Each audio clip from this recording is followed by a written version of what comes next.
இளைஞர் நலன் மற்றும் விளையாட்டு மேம்பாட்டுத்துறை, நெடுஞ்சாலைகள் மற்றும் சிறு துறைமுகங்கள் துறை மற்றும் கட்டடங்கள், பொதுப்பணித்துறை ஆகியன பற்றிய கொள்கை விளக்க குறிப்புகள் அச்சடிக்கப்பட்டு மாமன்ற உறுப்பினர்களுக்கு அவர்களுக்கு படிப்பதற்கு வசதியாக ஏற்கனவே கொடுக்கப்பட்டுள்ளன.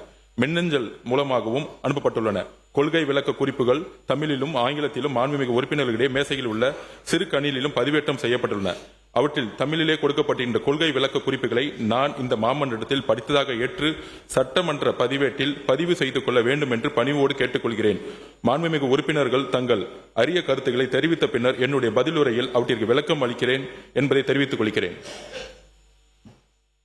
மாண்புமிகு மனித வள மேலாண்மை துறை அமைச்சர் அவர்கள். மாண்புமிகு பேரவைத் தலைவர் அவர்களே, மனிதவள மேலாண்மை துறை பற்றி கொள்கை விளக்க குறிப்பு தமிழிலும் ஆங்கிலத்திலும் அச்சடிக்கப்பட்டு மாமன்ற உறுப்பினர்களுக்கு அவர்கள் படிப்பதற்கு வசதியாக ஏற்கனவே வழங்கப்பட்டு உள்ளது. மேலும் மின் அஞ்சலின் மூலமாக அனுப்பப்பட்டு உள்ளது. அதில் தமிழில் கொடுக்கப்பட்ட கொள்கை விளக்க குறிப்பானது நான் இங்கு மாமன்றத்தில் படித்ததாக கருதி சட்டமன்ற பேரவை பட்டியலில் பதிவு செய்து கொள்ள வேண்டும் என்று கேட்டுக்கொள்கிறேன். மாண்புமிகு உறுப்பினர்கள் தங்கள் அரிய கருத்துக்களை தெரிவித்த பின்னர் எனது பதிலுரையை உரிய விளக்கம் அளிக்கிறேன் என்பதை தெரிவித்துக் கொள்கிறேன். இனி செல்லும் இடமெல்லாம் செய்தி.